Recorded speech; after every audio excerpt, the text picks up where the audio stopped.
After a rather bumpy start in 2025, we headed down to South Sweden for a big racing block.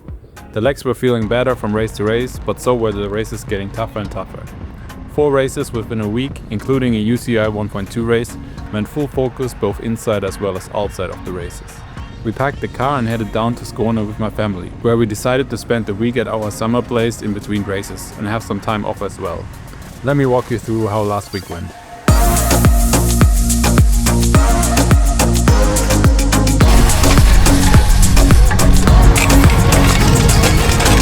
As the first 2 races were just outside of Lund, I left my family at the summer place and spent the night at my fiance's parents' place in Lund to avoid any unnecessary driving. The first race was starting just 20 kilometers outside of Lund, or so I thought. As it turned out, the route I built in Strava was not accurate. The claimed 20 kilometers turned out to be more like 30 kilometers, and I reached the start-finish line with just 5 minutes to spare. I barely managed to pin on my number and I didn't even get to recon the track.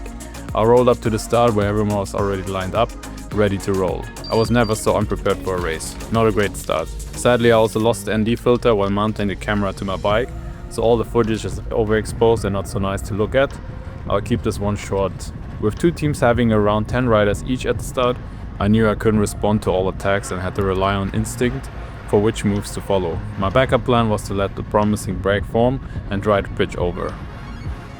I took the first lap in the back as I never have ridden the track before. After around 10 minutes, a small break formed, consisting of Hymer and Ringen Rider, the 2 biggest teams, but it didn't fully commit. I spent some energy helping to bring it back. Afterwards, Hugo from Hymer, one of the strongest riders out here, fell back into the peloton and Hymer started to launch attack after attack for the next 20 minutes. At this point, I knew that once the group was tired, Hugo would try to break free again. I stayed on his wheel for a while and the deciding move came around minute 30. You can even see Hugo calling a teammate to prep the next move. Even though I'm totally aware of it, I failed to move up in time in the peloton and can't really follow them. As we hit the start and finish, there was a small hill and a headwind section, where they attacked and got free from the others. I got to the front a bit too late, but then the break was already established. I pushed with as much speed as I can and just ran out of momentum when I'm about to catch them. You can see them right in front of me, about 100 meters away when they hit the cobble section and accelerate again. At this point I knew the race was over. Already having tomorrow's race in mind, I just kept playing the field to not get dropped. Taking the time to quickly look at my blood sugar levels, which were pretty perfect this race. I dropped a bit low from just commuting to the start and took a protein bar just right before rolling to the start line, which added a little boost to start with. During the race I only had about 50 grams of carbs in one of my bottle and I did not even touch any of the gels I had with me. As I explained in other videos, for short races like this, the glucose from the muscles and liver is almost enough to just keep the blood sugar stable. In the last lap, I ended up behind the crash and with no top placements inside anymore, I took out some speed to check after the rider, which seemed okay and the medical car was already at him. So I just gave it a last push to make it to the finish. Overall, I was pretty happy with the race and biked home with a good feeling for tomorrow's race.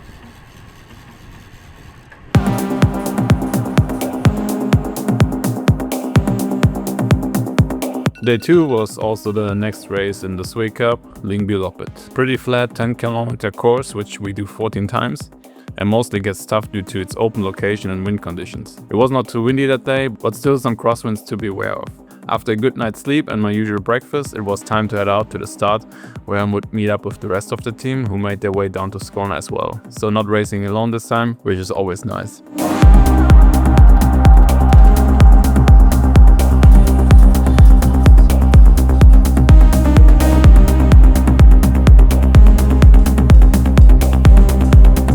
When we arrived at the start line, our new junior Anton just finished his race with an amazing breakaway sprint for the 5th place. In terms of nutrition at this point, I finally seem to have a strategy settled that works for me. In the bottles I carried water in one and 50 grams of carbs in the other one, as well as 5 gels and a flapjack in my pocket.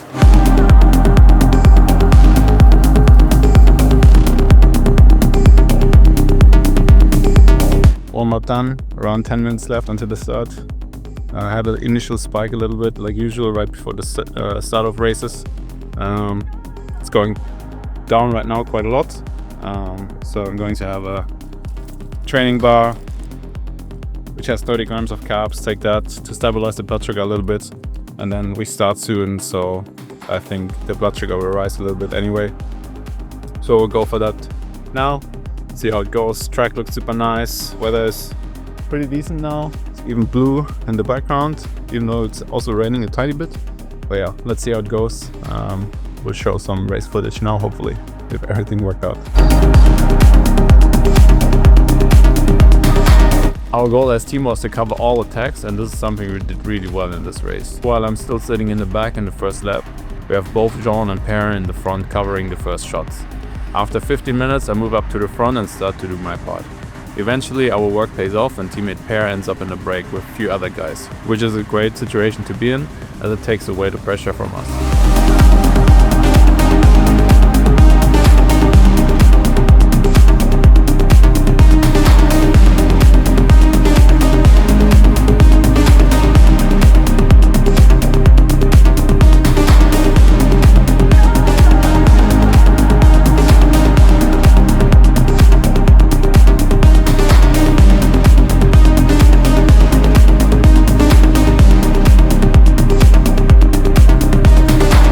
Eventually, after a couple of laps, the brake was brought back and we started at zero again. Nutrition-wise, I already drank my bottle in the first hour, as well as I ate my flapjack in the second hour when it was a bit slower. Due to the slow carbs and fat, it's a nice alternative and keeps the blood sugar pretty stable, compared to spikes that I often get from gels. Around 67 kilometers into the race is where things started to go wrong for me. You can see Hima with Hugo trying to break away from the group, not for the first time, and we have some really strong guys with him. So the moves I definitely need to cover, but especially this one was really strong and took quite a toll on me. I let myself shuffle back in the group to take a breather, and I can also sense my blood sugar dropping. Luckily the speed drops there and I have some time to refuel, or so I thought at least. Right when I fiddle around with my gel, the front starts to push really hard, and with the gel still in my mouth I try to keep up, but at almost 70 kilometers per hour I run out of gears to push forward and end up quite in the back. The corner we run to was quite crucial every lap as we turn into a strong crosswind combined with the acceleration in the front. The field gets really strong out each lap. The further you are up and on the left side of the road, the easier of a time you had as the wind was coming from the right. As you can see in the corner itself, a guy clips his pedal and almost crashes, which irritates everyone around me a bit. And people almost stop pedaling, letting open quite a big gap, and I have to put in a big effort to close it, which in the end was a bit too much overall. Despite doing over 450 watts, the gap opens again and I slowly lose the group. At this point I thought the race was over. The gap was getting bigger and bigger and I have a bunch of guys just sitting in my wheel, not really helping too much. Luckily at some point they took some short turns, which was just enough for me to take a breather and keep on pushing again.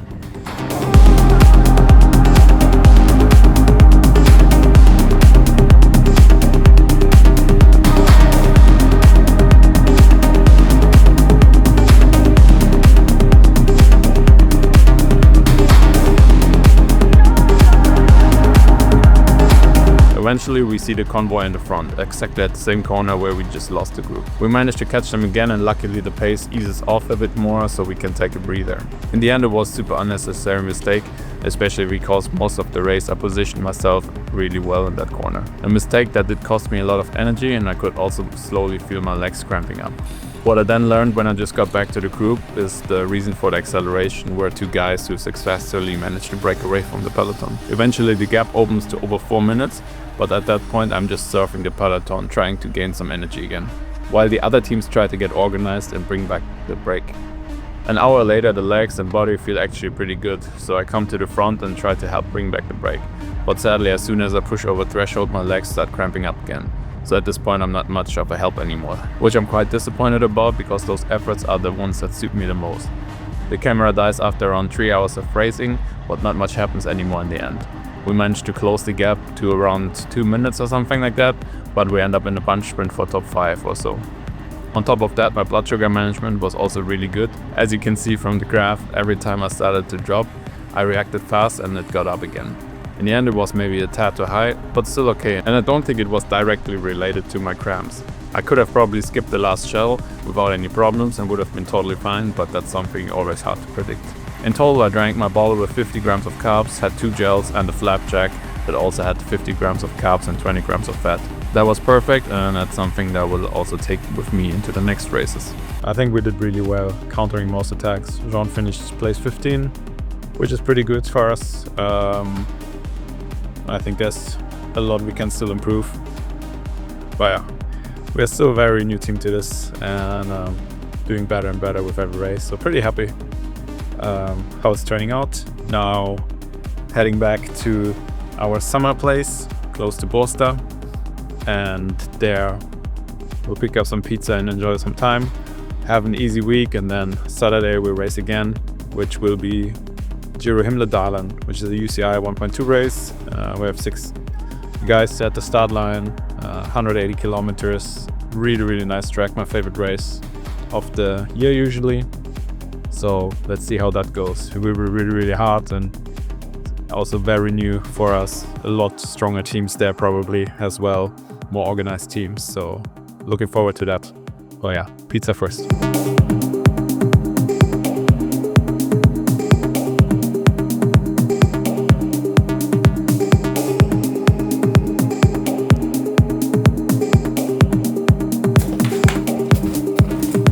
Is Nico ready for pizza? Yeah! Go!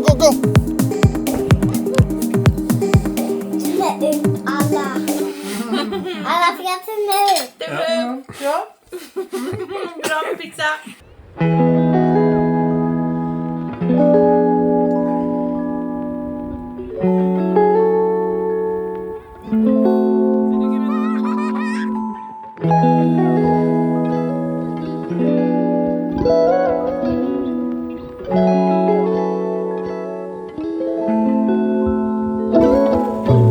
Following days we spent at our summer place near Halmstad, where the next 2 races would also take place. Monday was full rest, while Tuesday and Wednesday I got out for longer, easy-paced rides.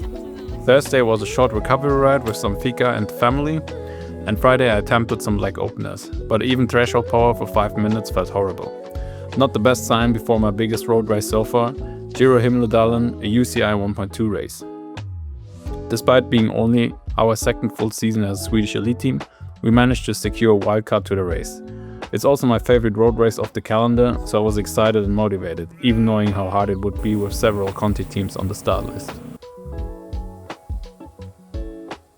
The day we've been anticipating all season was finally here. We brought our 6th most experienced and strongest rider to the start line, with the goal to just enjoy the race and do as good as we can, without putting any pressure on us.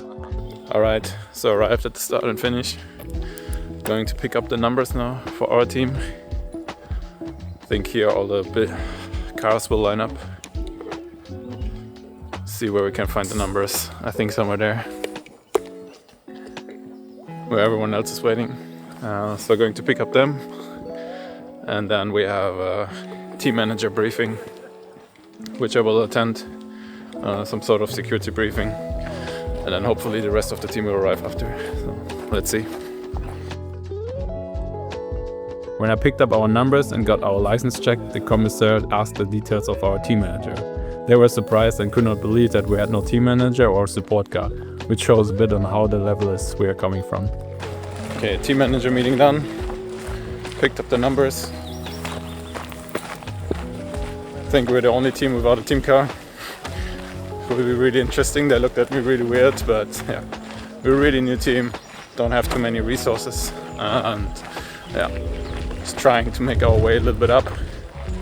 See how it goes. I think we can put some spare wheels at least in a neutral car, so that will help, and then we have help on the feed zones. So I think that should be fine, even though it's a really long course, so it would be nice to have the option to go back to a car and get bottles. But yeah, let's see. 180 kilometers where we only passed the feeding zone 5 times. Having struggled with cramps due to poor drinking the past 2 years in this race, I definitely did not want to make the same mistake again.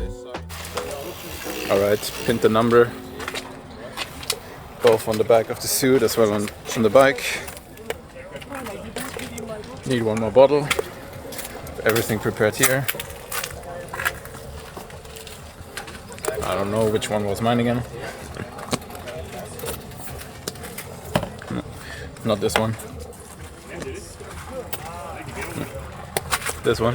You enjoy the recorder, so if you want specific, if you specifically want to go for carbs, then. So yeah, otherwise Would be good. Do you have everything? Sorry? Pump? Yes.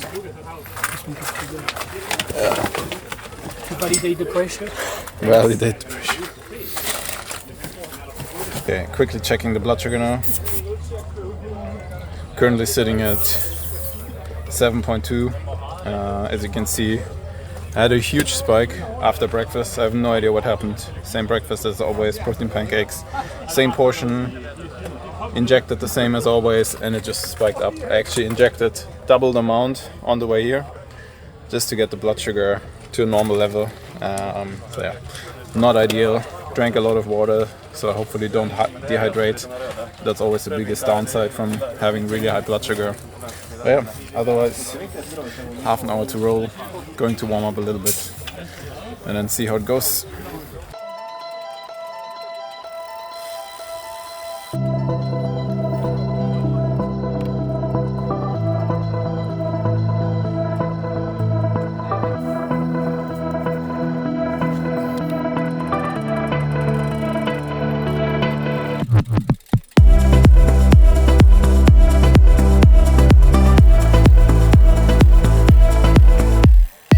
The start was very fast and hectic. We had 2 crashes just in the neutral lap. The top teams did not wait a single second, and the speed was beyond anything I've ever experienced in a road race so far. We averaged over 45 km per hour, and every time I went to the side and tried to move up, I had to put down so much power that it barely moved up any positions. The field was strung out for most of the race, which made the effort even harder. It did only take about 20 minutes and a lot of people opened gaps, which is not something I expected that early in the race. I was on the back foot the whole first hour, wasting a lot of energy. After the feed zone, I was caught up in the back of a crash, and the front of the race did not waste a single second and kept on pushing super hard.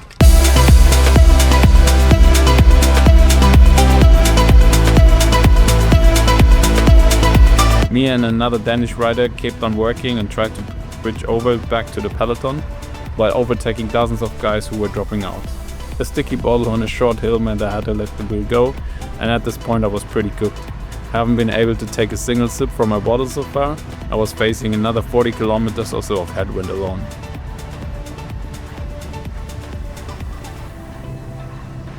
You can see a bunch of guys getting brought back behind their team cars, but I had not much punch left at this point to jump on any train. In hindsight, I should have probably panicked less, wait for a group and or team car, and get paced back, without wasting so much energy trying to do it all alone. After around 1.5 hours, that was the end of my race. I kept on riding solo for the rest, but I was obviously super disappointed, as I know I can perform a lot better, despite the strong field. Power was there that day, but my mind wasn't really in the right place. I think the crashes and the hectic start and the pace threw me a bit off, and I did not focus on what I can do best and what I've done good in the previous races so far. At least I got to see teammate pair sprinting with the bunch into the finish, having done an amazing race and representing us in great fashion.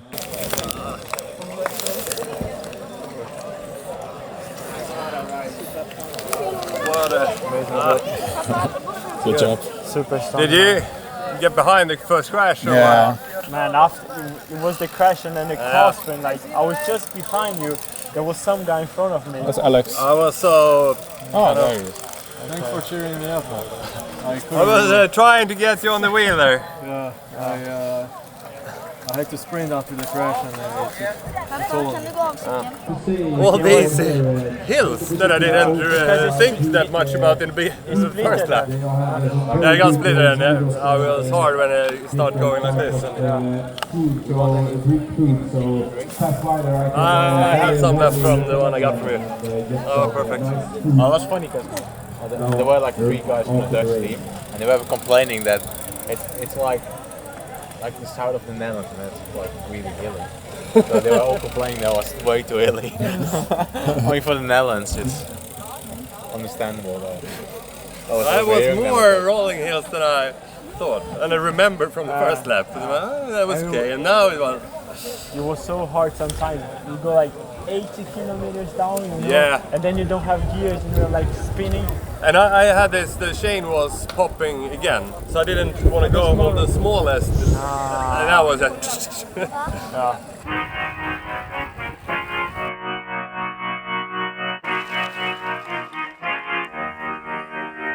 Woo!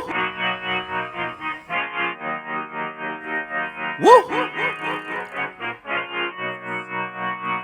Woo! Race 4, last race of this block.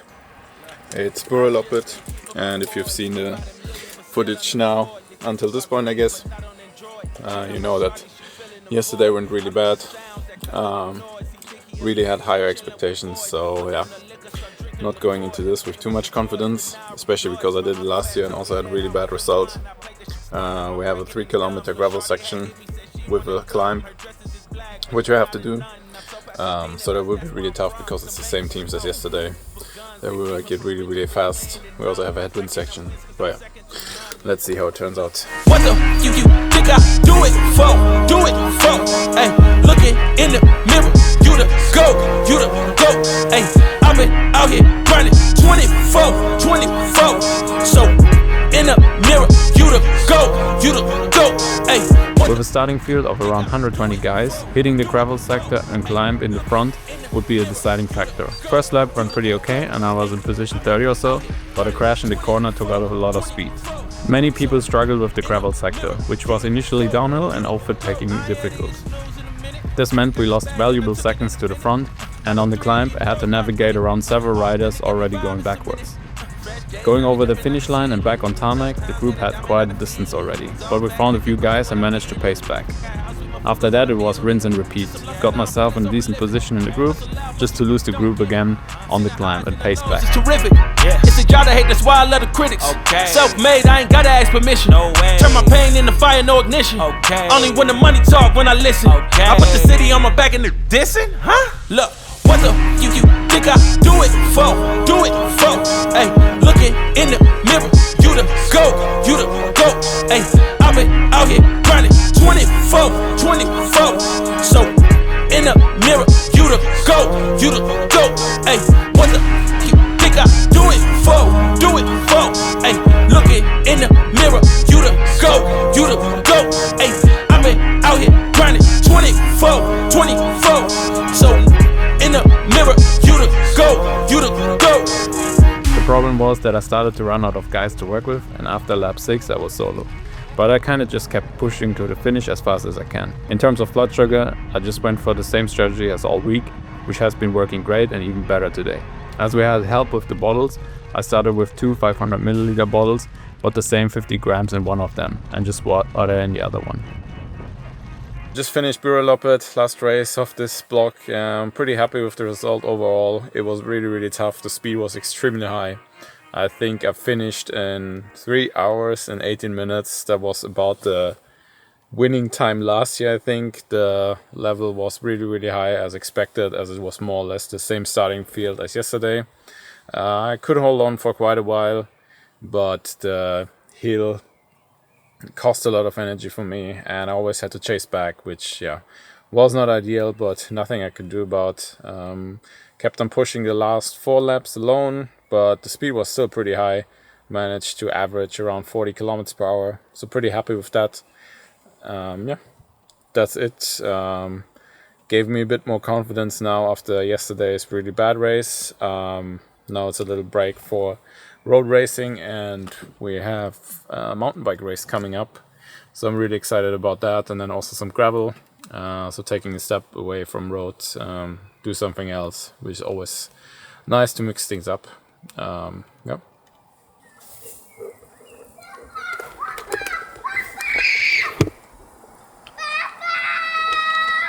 Hey!